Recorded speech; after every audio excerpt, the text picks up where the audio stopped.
Hey, what's going on, everybody? Welcome to the live stream commentary reaction video. I guess this could be considered a reaction video. Um, but I don't know if reacting to your own content's a real thing on YouTube or anywhere else on social media. But um, again, the format here is putting out the more edited content about in-home elderly care that kind of goes straight to the point. And then from there, I come on live and I'm doing just a more in-depth analysis of the content I was trying to go over. When I was originally doing this run of videos, I was looking at it and they were like 15 minutes long, 20 minutes long. It just seemed too long for the audience. And so I want to keep the audience in mind. Especially if you are coming to this and you're finding yourself in a position where you might have to take on caring for somebody, elderly aged loved one, as was my case, or it could be anybody, to where you could get the content just bullet form, boom, boom, boom, boom, boom. Here are the points I'm trying to make. And then if you want to do a deeper dive, you can look at the live stream videos and get more analysis or more stories on my end. So with that being said, let me put the video up and we'll go ahead and watch this, and then I'll come back here for my commentary on the video.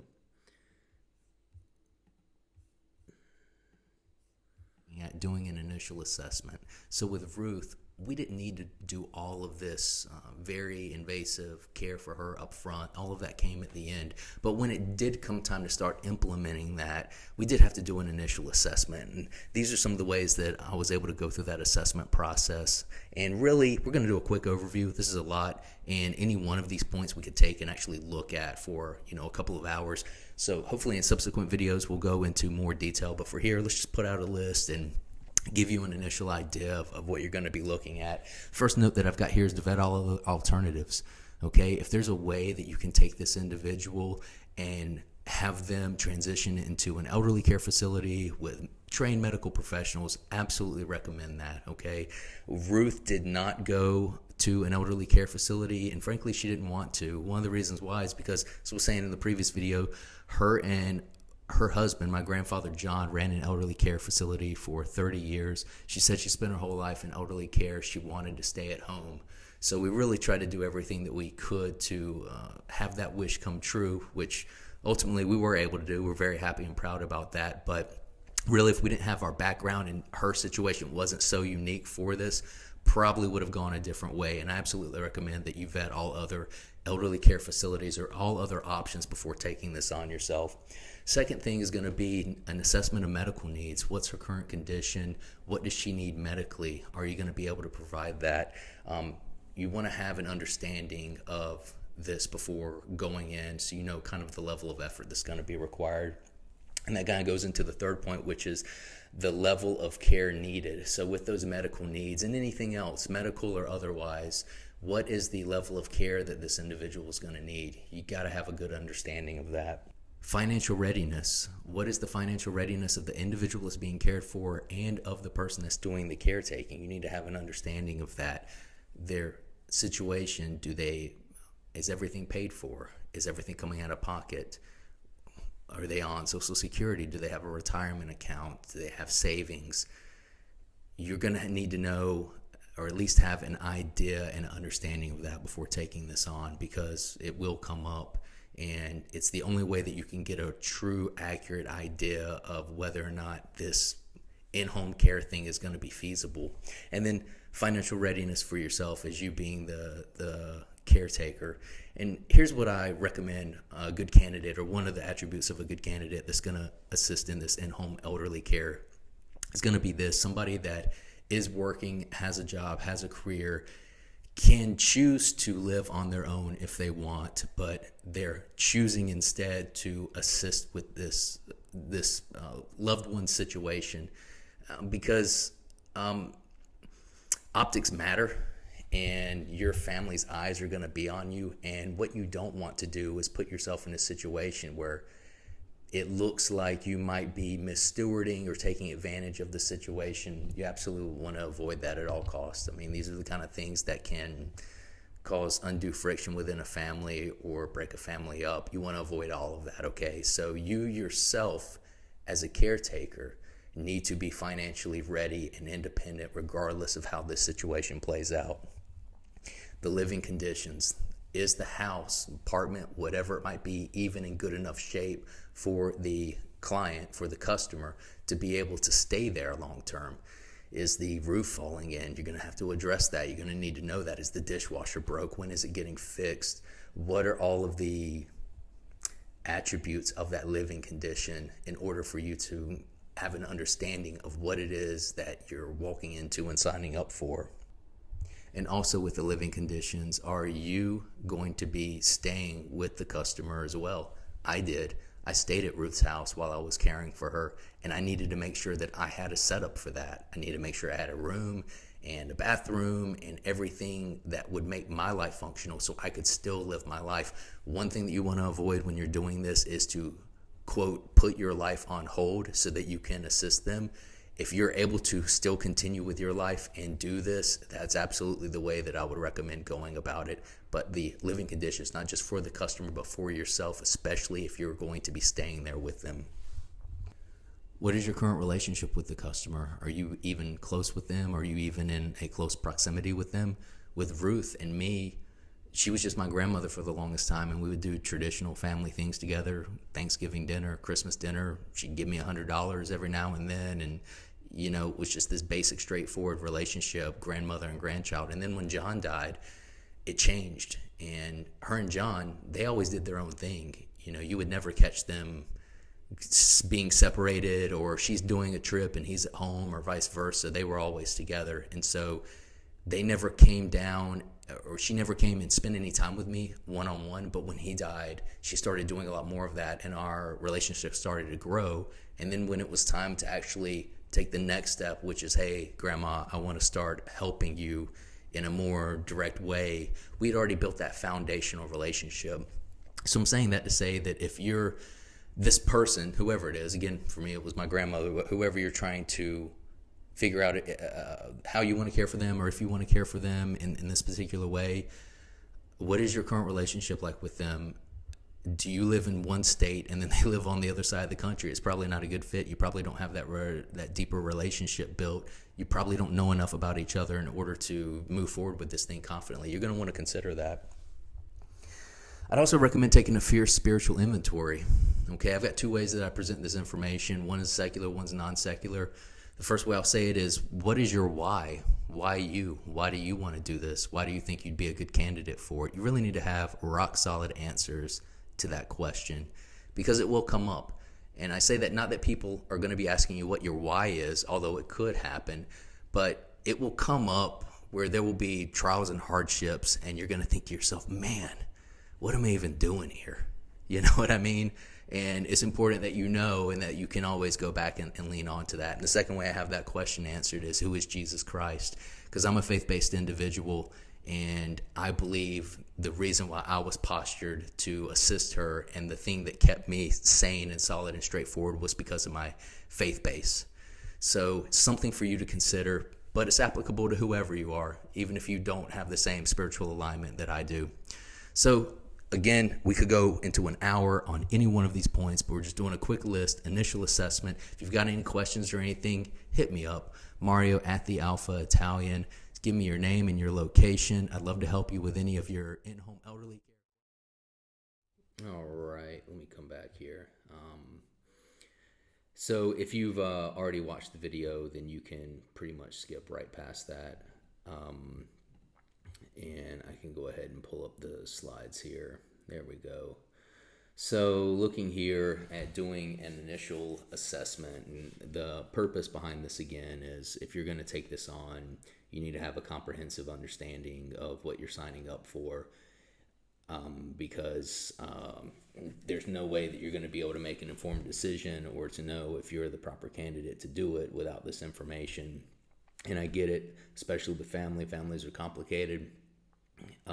It might not be the easiest information to come by, and you might be working with people in your family, whoever it might be, other siblings, other cousins, aunts and uncles, that have information, and don't want to give it up, or you're just not sure if it's the most accurate or current information, could present an extra set of complications. So I understand that that's a concern too. It's not just as easy as going in and just asking, the customer themselves or whoever else might have this information, and them just be like, oh yeah, sure, here you go. Oh, you want to know the finances? Oh, sure, here it is, open checkbook. Usually things are more complicated than that, and I'll say with that too. If you are coming up against objections in that regard, and you're not able to, you don't feel comfortable with the information that you're being given, well, that's a sign itself. You want to be measured with your decision making, and make sure that you're not gonna sign up for something that ultimately it's not what you thought it was going to be, or that you're going to regret. And frankly, that could happen anyways, even with the best of information. But you want to at least have some sort of solid base of knowledge, so that you feel great about it. It's kind of like, any other major decision that you make in life. If you're not excited about it from the jump, well, then there's your answer right there. Be it a relationship, meaning an intimate relationship, or buying a house or a car. I mean, if you go see a house and you're just so about it when you first see it, well, how are you going to feel 2 years down the road on it? You know what I mean? So, yeah, I understand that this information can be difficult to come by. So, pulling up the slides here, the first thing that I've got is to vet all other alternatives, okay? And reiterating some of the stuff that I just mentioned there in the video. Yeah, do the due diligence of seeing what facilities are around you, or are around the customer, and start that conversation to see if that's something that they would be interested in or open to, or if you can come at it with an alliance, meaning like other loved ones or other stakeholders in the care process, and then present it that way to the customer. That also could be beneficial, especially if they're resistant or hesitant, because ultimately what we all know is that everyone would like to stay home if they can. Especially when you're in this kind of situation. An elderly person, Ruth and John lived in the house that they lived in for 70 years. I mean, it was something, very long term like that. So it's really the only thing that they've ever known. It was the only thing that Ruth ever knew. I mean, my understanding is that she went from her childhood home to this home, and that was it. And, to in the very last season of life, to switch and say, hey, you're actually going to live somewhere else, that can be very traumatic, and understandably so. So as much momentum as you can get in your favor when you're having these conversations, you certainly want to try and do, and look and see what other options are available, because again, they are trained professionals in elderly care. And you're like for me, or maybe you've got a medical background, maybe it's a little different for you, but for me, I was figuring out everything on the fly. Or really not just me, but the other ones that assisted with helping Ruth, we were figuring out a lot of stuff on the fly. And if you can circumnavigate that obviously would be beneficial to you, and it would also be beneficial to the customer. And if Ruth's conditions at the end were ultimately, she had diabetes that took her vision. She lost almost all of her hearing as well. She had congestive heart failure. She had shortness of breath, and I mean, just all these other secondary and tertiary things that come from that. She had swelling in the legs, and just trying to think of some other conditions off the top of my head. But I think I labeled several of them just right now, which would be good enough to paint you a picture. She had conditions like that, but we were able to manage them. If she'd been dealing with something like Alzheimer's, for instance, well, that's something that you almost absolutely are going to have to get a professional team involved on. I've heard stories, and these are just anecdotal onesies and twosies, from people that I know that family members have taken in other family members, or they've cared for people with mental debilitating conditions like Alzheimer's, and it was totally overwhelming. And then you put yourself in a position where you're doing something that you wouldn't normally do, and not to say that it would be inhumane or not, but you could be riding that line where you're trying to, you're just so at your wit's end that you're doing something again that you wouldn't normally do, that could be on the borderline or considered inhumane, and you absolutely don't want to do that. That is not going to be what's best for the customer, of course. And also the other thing too with that, and this kind of goes into the financial readiness point that I'm going to make, even though the point that I make on the list here is separate from this, is that retirement communities, elderly care facilities, they're expensive. I mean, they're super expensive. So that's going to be a big part of your decision-making process of vetting all other alternatives. But you certainly want to see what the alternatives are, and if you could make it work. And again, if you can make it work, my recommendation is to go that route. Because again, we knew what her conditions were. We were able to manage them as well as they possibly could be managed. And for the most part, the stuff that we dealt with were just those conditions getting worse over time and because of her age. But it could have easily turned into something else, and it could have easily been something that we weren't expecting. And if we didn't already have her in the hands of professionals, it could have gone a lot worse. And luckily for us, that was not our situation, but that might not be your situation. So again, vet all other alternatives first and foremost. Second point I've got here is medical needs, which I just mentioned what her conditions were. So what are her medical needs that go along with that? For Ruth, it was mostly medications in the form of pills. She had eye drops that she would have, that we would have to administer for her. She also, so with her diabetes, she didn't treat it for, I think she was initially diagnosed, and I believe it was type 2. Again, don't know, not as well versed in type 1 versus type 2 and when conditions, what might be hereditary or what might be you might be born with, and then what might be developed. But at least in terms of when she was diagnosed was in the 90s, I believe, so about 30 years ago. And she never took any medication for it. I mean, maybe up until like the last 5 years. She never took any insulin or anything else, and she went to the hospital one time. She had trouble regulating her sodium, and she would have trouble with low sodium, and it would fatigue her or cause her body to start shutting down, and she would get frequent UTIs as well. And something about the combination of those things. And when we took her in and she was being treated in the initially the emergency department, that's the way those trips always started. But when she got her bed actually in the hospital and they were treating her, they were shocked to find out that she was not taking any insulin. And so they started giving her insulin.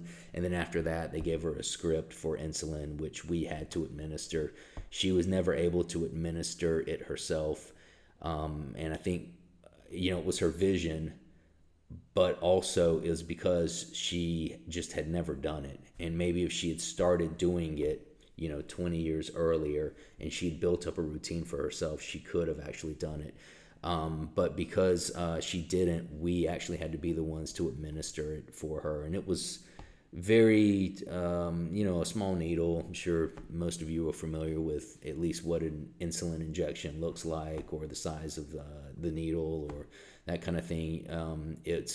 Her prescription changed. Sometimes it'd be 5 units, sometimes it'd be 10 units, sometimes it'd be once a day, sometimes it'd be twice a day. But we had to administer that in her abdomen. And so knowing how to do that, which it's pretty easy, but it's a little more involved than just giving pills, which was the rest of her medication. You would have to know, how to do that and have someone there so they can do that. And so she would have medications that she would take during the day, or when she first got up, like Synthroid. She would,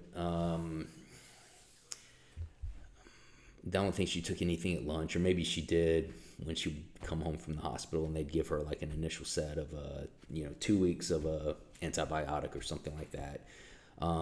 But she would take medication at the beginning of the day along with an insulin injection. Then she would take medication in the evening with another insulin injection, and some of that medication she would take at actual bedtime. So she had maybe 4 prescriptions or so, plus an insulin injection that she was taking in the morning.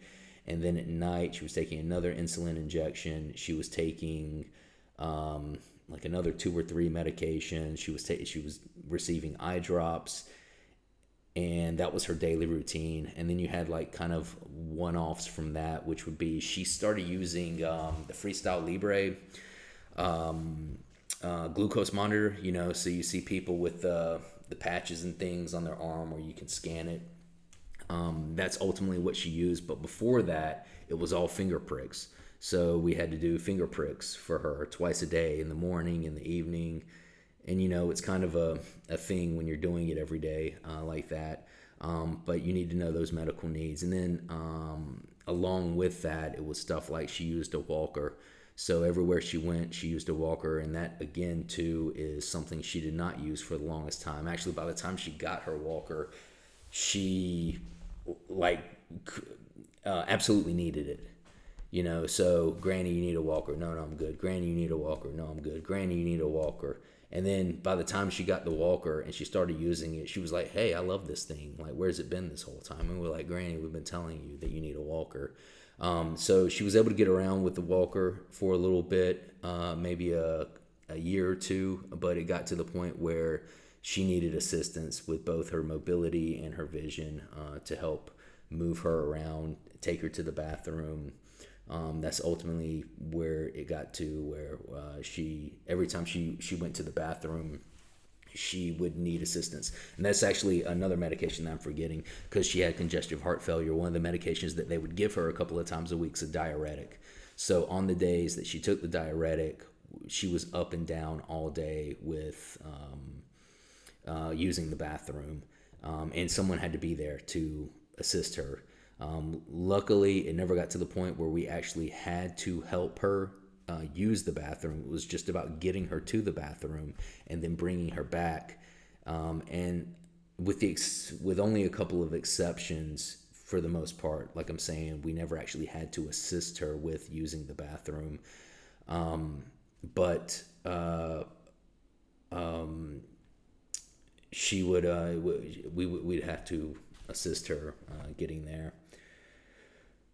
And that kind of pulls into the next point that I've got, which is level of care needed. Okay, because I'm talking about medications, and I didn't go through them all, or every specific scenario that you need with her and her medications, but the level of care that's needed, for that. So already what I've described, I mean, heck, just looking at the piece about when she would take her diuretic, we would have to help her go to the bathroom, walk her to the bathroom and then walk her back. And that's just the medical piece. All right. That's not including that when she was hungry, we would have to prepare her meals and bring her to the table, and ultimately got to the point where she needed some assistance with actually the fork to the mouth. It was mostly her vision. She just couldn't see the food to get it on the fork or the spoon to actually eat it. So you're looking at potentially getting to a point where every meal you're going to need to prepare for them, and then bring them to the table, and then feed them, and then clean them up, and then bring them back to wherever they like to stay. So for her, it was on the couch. She spent most of her time on the couch. That's something to take into consideration. She needed assistance changing her clothes. So every time she changed her clothes, ultimately got to the point where someone needed to be there to do that. So already that's a lot, we haven't even talked about, well, what if she needs to go somewhere? Well, obviously you're going to have to assist her doing that. Or if she's, she doesn't need to go to the table, she doesn't need to go to the bathroom, but she's thirsty, well, of course you're going to need to help her do that. Go get her something to drink. So there's a lot there. There's a lot there, and another thing to consider. Just we won't go too deeply into this piece right now in this video, is who's going to help you with it, because it's way too much for a one person job. It's way too much. I think that's probably one of the bigger differences about caring for the elderly versus caring for children. You've got these two entities where they need a lot of assistance and they're totally dependent on you. But the difference is that each day with kids, potentially, or in most cases, they're getting better slowly and slowly and slowly each day, to each week, to each month, to each year. But for the elderly, today is the best day that they're going to be. Each day after today is going to be progressively worse in most cases. So really keeping in mind the level of care that's needed. And again, we'll talk about who's going to help in subsequent videos, but also considering that, like, who can assist, or what can you implement in order to offer assistance, especially as you see that condition starting to worsen. And again, for us, it was over several years, but we had, and just to put a button on this point, by the end, we had 3, 5, 6, 7, 8 or 9 people that we had scheduled out over the week that would come and stay with her. We had 24-hour, 24/7 care for her by the end of this process. So that's a lot. And now we're talking about managing schedules, and then what do you do if someone can't make it? It's a different thing. It's a different thing than just maybe what the initial care that you're going to set up for the individual would be. Financial readiness. So I say in the video, financial readiness for the customer, but also for yourself. So on the customer's end, having an idea of how much money they have, just to put it bluntly and frankly, or how much money they have coming in, a combination of both, what savings, what assets, what incoming money, Social Security, or maybe they've got some other investments that still continue to pay them. And thankfully, my grandparents were very wise about the way they set up their finances over their life and then into the end of their life. Very smart about it. Money, even though we had points where money was, momentarily low, there was not a point where they'd set things up so well that there was not a point where she was literally broke. She was flat out broke. She didn't have access to any other money, and it got expensive. And we can break that down again in a subsequent video. But you've got to have some sort of understanding of that. And what I was saying at the beginning is, these are touchy subjects for families, and it might not be easy information to come by. So whatever you're being told or whatever you find out, you need to feel confident about it, okay? You need to feel some sort of way about it in order to make a decision. And if you don't feel good about it, or confident about it, then you need to take a step back and ask yourself, is this a red flag? It might not be a red flag, but you need to at least ask yourself that. Because that could be a key indicator. If it is a red flag and it is a risk, that could be a key indicator that this isn't the proper situation for you to get yourself in. It's because it can get complicated, and then things could start coming out of your pocket, and now you're in over your head in a situation that wasn't what you thought it was going to be. And that's people can lose their minds that way, and along with their financial livelihood. And that's why I say the other part of the financial readiness is yourself as well. In my opinion, the best candidates to do this is someone from a financial standpoint, is someone that does currently have a job and a career, someone that does not have to do this, does not have to be dependent on any financial beneficiary thing that could come from this process. They're totally able to stand on their own by themselves, and it's something that they're believing that they have a calling or something of that nature in order to do. Because I'll give you my experience with me staying with Ruth, which I did, or just being there with her. You know, if you're making her dinner, you're probably going to make yourself dinner. You're probably going to eat with the customer, especially if it's family, you know, and that you're close with. So maybe you do benefit financially. Ruth paid for the food, you know, so maybe you do.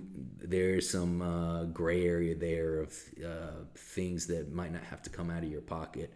But at any point, I could have for myself. I mean, I was always working. I'm very stable in my career. There was never a point where I was like, man, you know, thank goodness that I'm here, because if I wasn't, I'd be out on the street, you know, eating, you know, a can of Chef Boyardee. You know, I don't know. I like Chef Boyardee. Chef Boyardee's fine, but yeah, you need to be financially ready for yourself. And the other point that I make in the video, and I don't know if I drilled down too deeply into this, but the other point is that, you know, the eyes of the family are on you. And again, these, especially with money, you know, money can easily tear families apart, okay? And that's no secret. Look at any TV show or, you know, whatever that deals with the inner workings of family, especially when businesses are involved and that kind of thing, the financial piece is involved. The eyes of the family are on you, and you want to make it clear that you are doing this for the right reason. And, you know, optics matter. They absolutely do. And if people, and they could, hey, look, people could believe it regardless, no matter how good you posture yourself to be in good faith and to be doing things honorably in the right way. But yeah, if people get the idea that you're not doing things, or that you're taking some sort of financial advantage, like, hey man, you moved in with, you know, we'll say your grandma. Well, you moved in with your grandma, and now you're driving a freaking new Benz. Like, what? You know, that's probably gonna look shaky. You know, or it could be whatever. I'm just throwing that out there as an example. But you want to be conscious of that and make sure that you are financially ready. And another point on that piece is that the situation might change. And you might need to exit for whatever reason. You know, with a short amount of time turnaround, and you need to be ready for that. You always want to. Yeah, you just always want to be ready for that. I mean, heck, and take elderly care out of it. You just always want to be ready for that in general in life. Yeah, so financial readiness is extremely important. The next point that I've got here are the living conditions. So Ruth and John had a house. Like I said, they lived in it for about 70 years or so. But you're going to want to have some idea of the house, all the elements of the house. If you're planning on staying with the customer, you're going to want to have an area for yourself, a bathroom, you know, these general living things. I mean, those are non-negotiables. You got to have that. And then the living conditions of the house in general, like, is this something that is even sustainable for the customer? You know, Ruth's house was not, you know, a mansion or some like a immaculate house, but it was functional enough for her to stay in, and it was safe enough for her to stay in, even with her condition debilitating. So we were able to do it, but that might not be the case with you, or maybe they're upside down on the loan, or who knows what other kind of issues could creep up. Ruth did own the house, and you know, so that wasn't an issue. But you're going to want to have an idea of that. And then with the different elements around the house, I think I mentioned in the video the dishwasher. I'm just using that as a random example. But, you know, if something breaks, or if something is already broken and it needs to get fixed, then what is the process for that? How are we going to do that? Who's going to take care of it? You've got to know that. And like, can you afford, to the financial piece, can you afford to take care of it? How long can you go without something? These general household things that, you would be conscious of anyways. There's just a elevated level here of readiness because you've got someone in your care, and if you are caring for them, then they're inevitably high risk for whatever. It might not even be something that's specific to their medical condition. It could just be that the heat is went out, like, so you can't be under the care of someone that's elderly with no heat. And then the same thing in the summer with air conditioning. The living conditions have to be proper for this to be successful, for you to be able to care for them in the right way. So the next one I have is your current relationship with the customer. To that point, I'm telling you in the video that me and Ruth had a regular grandson grandmother relationship. Same thing with my grandfather, regular grandfather grandchild relationship.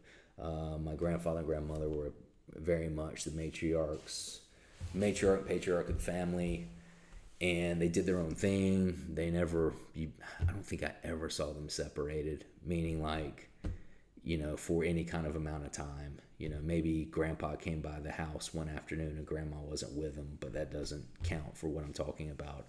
I'm saying, being away for a day or several days or something like that. And they certainly never we never really spent time with them one-on-one in that regard either, for any sort of decent amount of time. Like, every time I went over there, even when I was young, I'd go over and spend the night, but it was always both of them, and there was never anything like that. And then when my grandfather died, Ruth started spending more time with me and my brother in Wilmington. She was having a lot of trouble with John's death, and mostly kind of looking at the medical needs. The first thing that we noticed about her is that she was just dealing with a lot of loneliness. Her and John were married for 60 years. So you're married to someone for 60 years. I think she was 22 or so when she got married. You've known them, you've been around them your whole life. You're in that house your whole life, So even the idea of going and spending the night somewhere else, heck, even if it is with your husband, that's that's out of the box. That is out of the ordinary. That is different for them. And not so much for us. Our generation is different, and my generation is different, and I'm a little bit older now. But even if you're in your 20s today, that probably sounds so alien to you.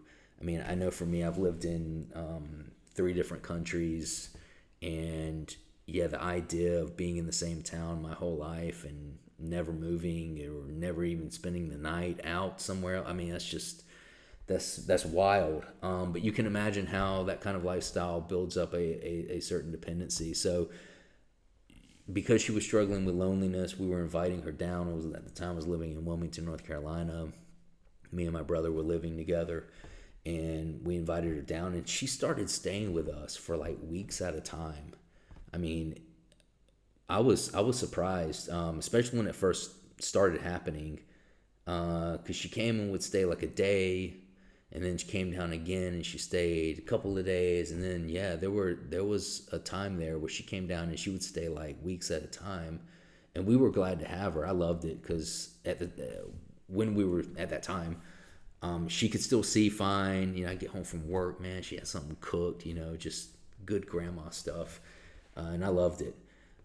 But using that to say that we use that as a jumping off point to grow in our relationship, and she really started, and we just grew closer, so developing the trust that you need to have if you're going to pursue this kind of thing. And as I was saying in the video, something or a situation that you might be in that wouldn't be ideal for this is if This is a grandparent in another state, or just, it doesn't have to be another state, just someone that you don't see frequently. I mean, growing up from John and Ruth, we lived about 10 minutes away. So I lived that far away from them. They were always involved in my life as a kid. And then I grew up and I moved to Wilmington, and I was there and I didn't see them as much. But still, Wilmington's about 2 hours away from my hometown. And yeah, she came down to visit, and we were able to grow closer. But yeah, if it's someone that, again, grandparent, it could be anybody that you're not close with, this isn't something you're going to want to come out of the gate and put on the table as an offer to do, because you don't even know the individual, or the individual doesn't know you, or you don't know yourselves at the level that you probably need to know, in order to do this and do it successfully. Again, like we had, because she'd been coming down, I grew up so close to her, and because she'd been coming down and spending so much time with us, we felt very confident about me coming to stay with her and to help take care of her when that moment actually happened. A fierce spiritual inventory. So like saying, I'm faith-based, so I ask it for secular and non-secular. So the first one, is to say, what is your why? Why do you want to do it? Why do you believe you'd be the proper candidate? Why do you believe you'd be successful at it? These are questions that, again, you really need to know and think about. And if you don't have an answer to it, well, then you need to consider that would be a red flag, or if your answer comes out as anything other than to provide the best amount of care for the individual, you should ask yourself, is that a red flag? And I would lean and say, yes, it is a red flag. And the reason why is because you're going to totally be tested on that. I can't even begin to explain it to you. And even me, I didn't fully understand what I was signing up for. And I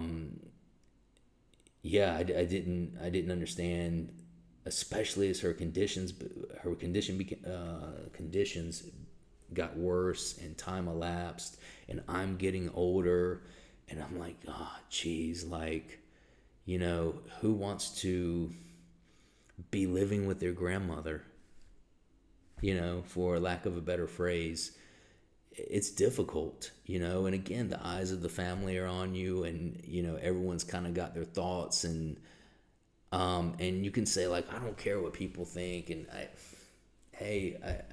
I don't care what people think, but I do care about the ones I care about, what they think, and so, you can be rebellious and have that attitude of, I don't care what people think. I just don't think that, I think you need to care about what some people think, or at a minimum in this situation, the customer. And then from that, anyone else that's helping you with the customer, you need to care what they think. Because it will come up, or there will be a situation where you need to ask them for something, or you need their honest opinion on something, or it just comes up in a multitude of different ways. So knowing exactly why you're signing up for this is critical. And then the last note that I have here is, who is Jesus Christ, which is frankly my favorite question to ask. I'm a faith-based individual. Ruth and John were faith-based individuals. We grew up in the church, one of the churches that they helped found in our hometown.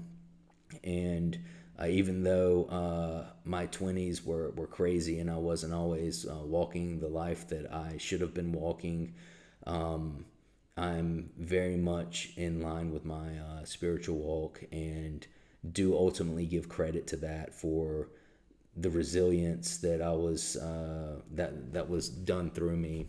I'll say through helping Ruth, and it was just enough. And maybe that's the best way to wrap up these series of points. It's not going to be perfect to take this on. It won't be perfect, and that's okay. I just got off the phone with my sister, as a matter of fact, my younger sister who assisted me with helping Ruth during this period, and she did a phenomenal job. And it wasn't perfect, and we knew it wasn't perfect at the time, but we do believe it was excellent, and we do believe that the Lord gave us just enough. okay? And that's ultimately what you're looking for here, is just enough, okay? So as you're going through these things and as they come up, to be faithful that it might not look like the way that you want it to look or you thought it would look, but will it be, just enough to, again, serve the customer the most? We feel blessed that we were able to do that and provide that for Ruth, and we could not have done it if we did not have our strong faith base. So you want to know that you do want to have some sense of your spiritual self, regardless of what you believe about the spiritual world. You do want to be aware of that and know it, because again, you'll be tested. And if the only reason that you're doing it is for yourself, or you're not doing it for something outside of yourself, be it the customer or a higher calling, the chances that you will quit go to the moon. It's just an overwhelming chance that you're going to quit, or you're going to falter in the level of care that you're giving, or something's just going to go awry that is not beneficial for yourself or the customer. And as always, I say send me emails if you got email questions, or put them in the comments here. I want to get a conversation going about caring for the elderly. So please let me know how I can help you. And I thank you for joining. I'm going to continue putting out videos and then coming on and doing these live commentary videos about the content that I put out. And I'd love to take your questions and maybe even bring on some of the people that assisted Ruth, because I think that they have a wealth of knowledge to share as well. So take care, everyone, and I'll see you next time.